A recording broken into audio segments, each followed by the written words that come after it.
After opening PS5, click Start Proxy.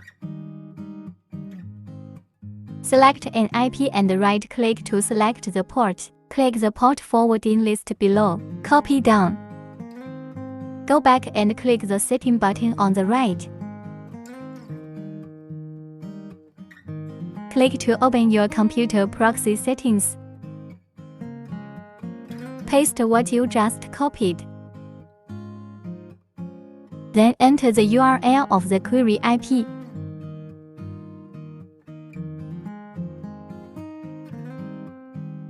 Now that the IP and the client are consistent, it means that the proxy is successful.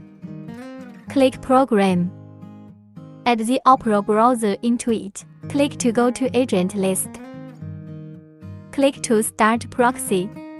Click Program Connect. Right-click Run.